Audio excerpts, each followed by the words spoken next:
Iya, assalamualaikum Mbak Mansur. Waalaikumsalam Rahayu. warahmatullahi wabarakatuh. Rahayu, Nggih. rahayu.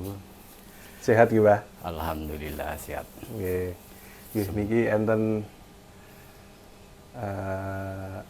penjelasan sedikit mengenai karya dari Mbah Mansur, yaitu bertemakan membangkitkan sampah hidup kembali. Nggih, monggo niku Mbah dijabarake untuk kehidupan, untuk pembelajaran kehidupan kita. Oke.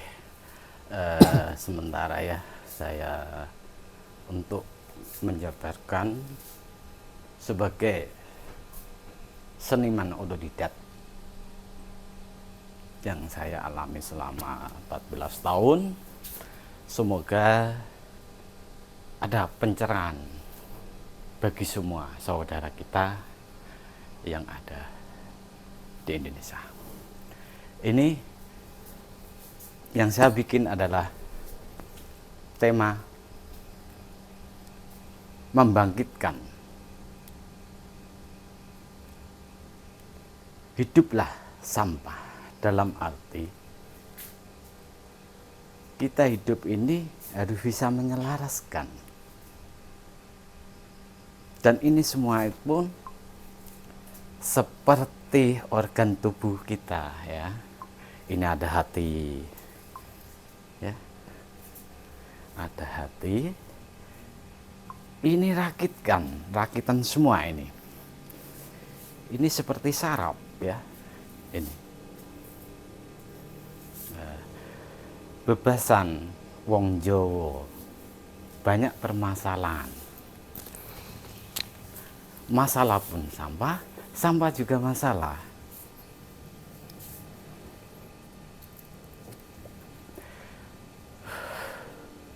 Wong Jawa rek ngomong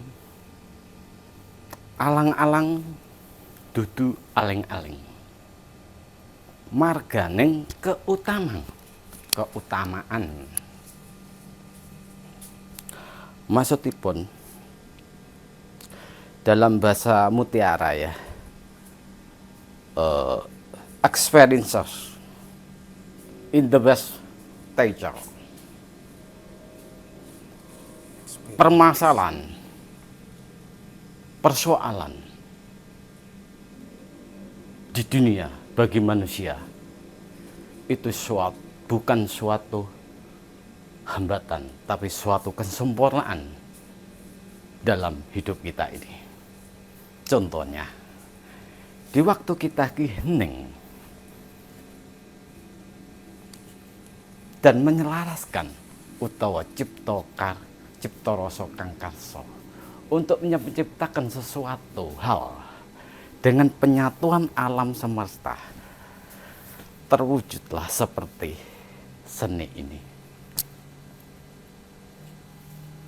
Semua berpadu, semua di hati kita ini kuncinya.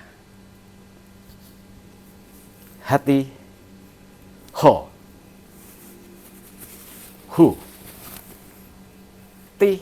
titik eneng ati, harus memahami jenengan ya. Kenapa kok ini gambar hati? Sama juga hatinya Mansur di sini, tapi bisa merakitkan sesuatu. Semua adalah komponen. Contoh, ini adalah sampah. Tapi manusia tidak menganggap ini adalah barang yang tiada artinya. Tapi Mansur mau mengumpulkan 1, 2, bahkan banyak saudara yang saling membantu dikumpulkan jadi satu. Diwujudkan suatu pemandangan,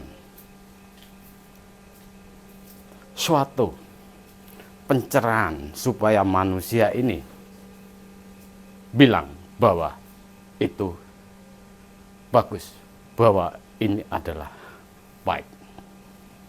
Disitulah.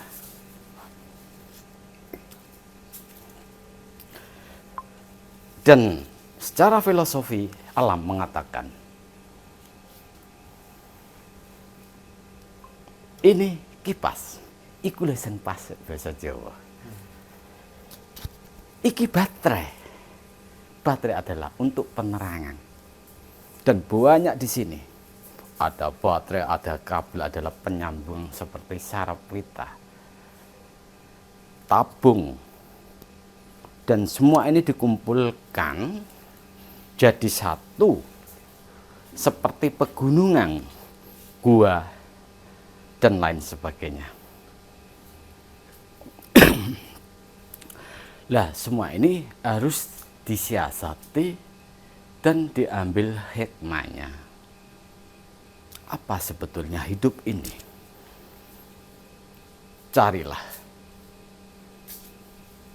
hidup yang tentram, ayem. Dalam arti wong Jawa le muni, urip golek ana sing ayem, aja mburu seneng. Lek seneng lho marai senep. Disitulah. Semoga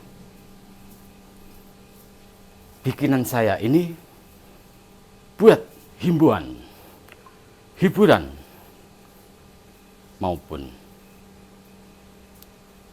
himpunan, tontonan, tuntunan, maupun tantangan di situ.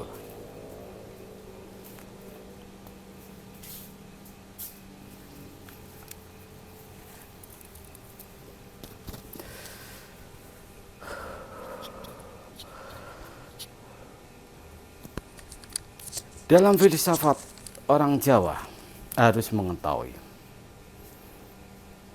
untuk mencapai hidup yang damai, tentram, ini harus belajar dari segi kecilnya dari orang awam. Karena manusia ini terdapat 3 unsur. Satu adalah jasmani. Yang kedua, jiwa. Ketiga, roh di situ. Dari 3 unsur ini sebagai orang awam itu harus bisa menyikapi supaya ada perpaduan ketiga unsur ini bisa menyatu. Dalam arti kita hidup ini antara ruh, jiwa, jasmani, jiwa, roh. Bila mana jasmani ini mati, pikiran akal pun tetap hilang, tapi roh tetap abadi. Nah, dari segi itu kamu harus memahami, Nyun Sewu, sebagai orang awam, gimana cara untuk meditasi, untuk mengetahui secara kejawen, beradaptasi, untuk menempuh dalam arti cara pandang hidup, kehidupan masa yang akan datang supaya kita itu ada kedamaian, ketentraman ya. Ini dari segi kecilnya. Kalau kita itu bubuk, jiwa kita bubuk, biasanya rohnya itu bangun. Rohnya bangun ya. Makanya kadang-kalanya itu orang mimpi, aku yo iki bengi mimpi yo aku jalan-jalan kan seperti itu ya. Tapi bila mana jiwa kita itu bangun, rohnya bubuk di situ. Makanya kalau bisa kedua-duanya ini harus, misalnya kita bubuk ya ikut bubuk. Kalau kita bekerja, gimana roh kita ini supaya bangkit ikut bekerja untuk menciptakan sesuatu cipta rasa kang karsa dalam penyatuan, supaya kita itu bisa ada karisma atau power ketuhanan kita sama Gusti Kang Maha Agung. Disitulah